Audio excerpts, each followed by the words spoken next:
Mari coba kita buktikan. Mengapa Allah menciptakan di akhir zaman ini? Apakah ini manusia tidak ada kemampuan dalam melaksanakan itu? Ini kami sering matur pada teman-teman, menanyakan, mungkin dalam 10 detik ya, hati kita, hati fokus hanya Allah Ta'ala.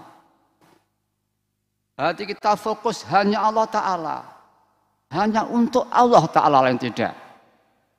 Merasa alam semesta dirinya yang Tuhan 10 detik. Saya tanya, hati seperti ikhlas atau tidak? Hati seperti itu. Ini sekali cerita, kamu mengatakan ikhlas. Kalau ikhlas berarti semua saya bisa ikhlas. Atau istilah tauhid, ada kemungkinan Allah memberi ketulusan siri berupa ikhlas itu pada manusia.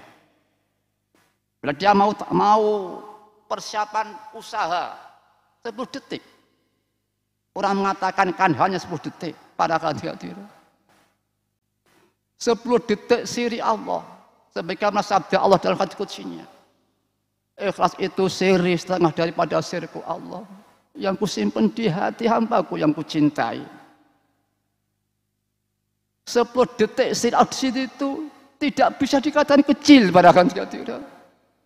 Yang kucintai Allah dari kecil.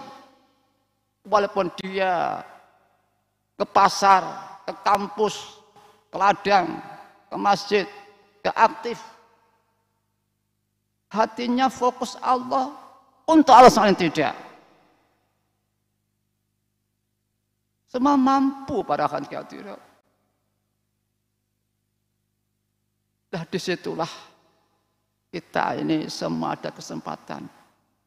Saya teringat orang dulu, wong kang soleh kumpulano, orang yang soleh hatinya dalam perjalanan ubudiyah dan tauhid,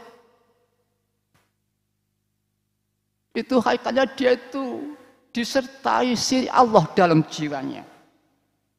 Walaupun itu rohnya manusia, hakikatnya itu adalah siri Allah yang disimpan di hati hambaku yang kucintai. Maka dan peradaanlah dalam kehidupan ini ada pengabdian karena dalillah. Kesadaran ketulusan itulah siri Allah. Sehingga kita manusia ini ada kesempatan diberi kenikmatan sebesar itu dalam hidupnya para hadirin. Tapi kita ini kurang menyukuri semua itu para hadirin.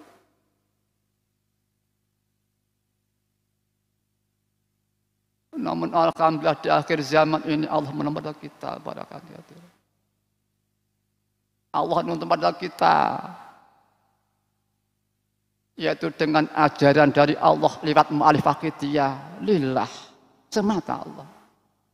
Lillah satu kesan rasa Allah, bahkan dari musyahadah akliyah di luar kepala sampai apalnya meningkat menjadi musyahadah qalbiyah hatinya yang menyaksikan Tuhannya.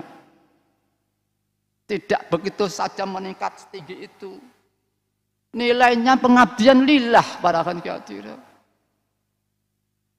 Bahkan ada tauhidnya billah.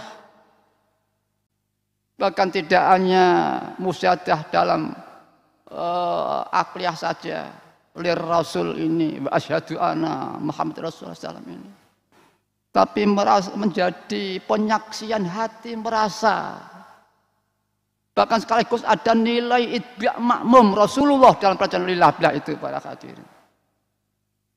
Bahkan ada suatu realisasi kroso, tahu diri, tahu diuntung, merasa ini jasa Rasulullah dari Allah Ta'ala. Ini satu fadhil yang besar di akhir zaman ini para hadirin.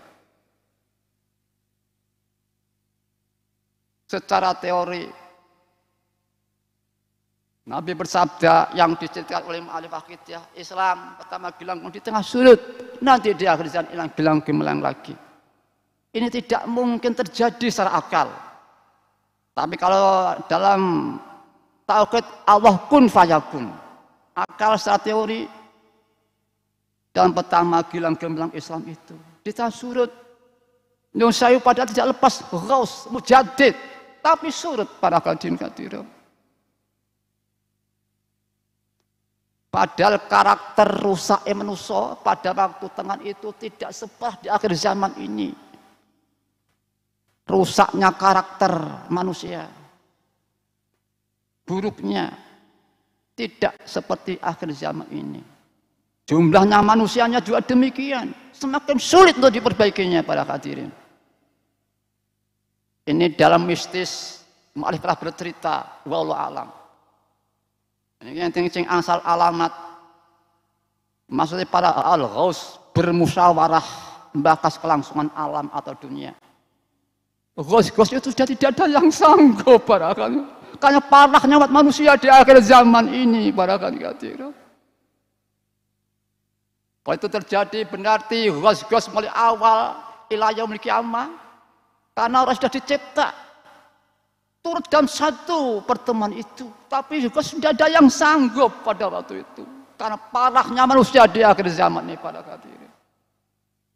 Tapi ghaus pada waktu itu tidak ada kata sanggup, tidak ada kata enggak sanggup. Diperjuangkan dulu pada waktu itu para hadirin. Ya ayyuhal ghaus salamullah alaika rabbini biiznillah wangdur ilayya sayyidi binadara musilatil khadratil